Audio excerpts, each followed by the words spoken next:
At kasunod ng pamamaril sa loob ng bus sa Caranglan, Nueva Ecija, pinaigting ng mga bus terminal sa ilang probinsya ang pag-iinspeksyon sa mga pasahero.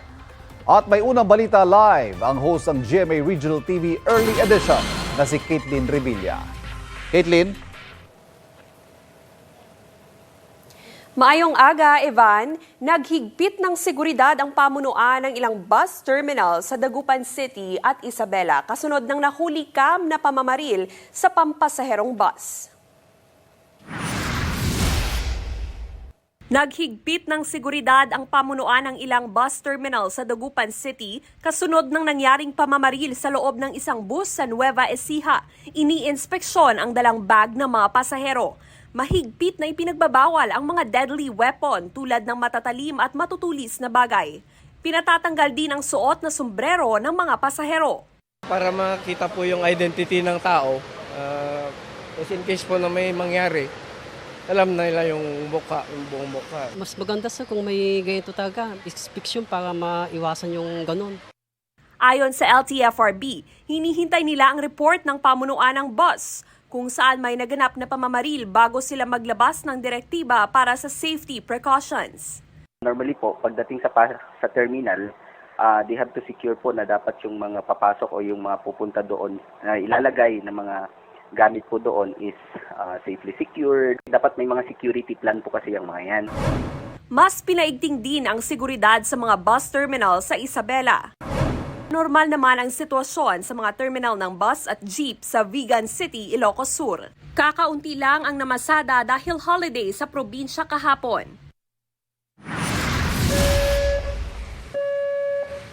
Ito ang nakagawiang pagpapatunog ng alarm system malapit sa mga malalaking sapa sa Mandaue City. Hudyat ito na kailangang nang lumikas ng mga residente dahil sa nakaambang panganib sa pagtaas ng tubig. Bilang paghahanda sa epekto ng ulan na dulot ng binabantayang LPA, nagsagawa ng testing sa alarm signal ang lokal na pamahalaan.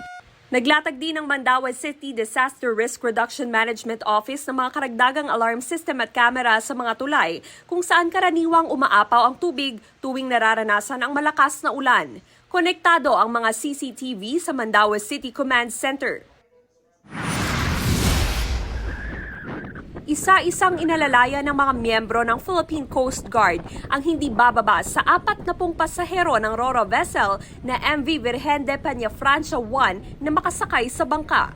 Inilipat sila rito matapos sumadsad sa mabatong bahagi ng karagatan ng San Andres, Quezon ang barko. Ayon sa PCG Southern Quezon, galing Masbate ang barko at padaong na sana sa San Andres Port. May kalakasan daw ang hangin sa lugar dahil sa pag-uulan kaya posibleng natangay ng hangin at alon ng barko sa mababang bahagi ng karagatan. Bukod sa mga pasahero, ligtas din ang mahigit sa 30 tripulante ng Ro-Ro. Sa pagsusuri, nasa maayos na kondisyon ang Ro-Ro vessel at walang anumang senyales ng may tumagas na langis. Pinasusumite ng PCG ang master captain nito ng mga kaukulang papeles at marine protest. Sinusubukang makipag-ugnayan ng GMA Regional TV Balitang Southern Tagalog sa may-ari ng barko para sa kanilang pahayag.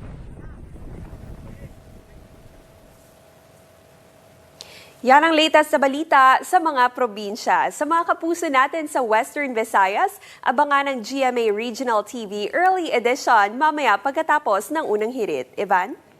Maraming salamat, Caitlin Revilla. Mga kapuso, para laging una sa mga balita, bisitahin at mag-subscribe sa GMA Integrated News sa YouTube. Sa mga kapuso abroad, samahan niyo kami sa GMA Pinoy TV at sa www.gmanews.tv.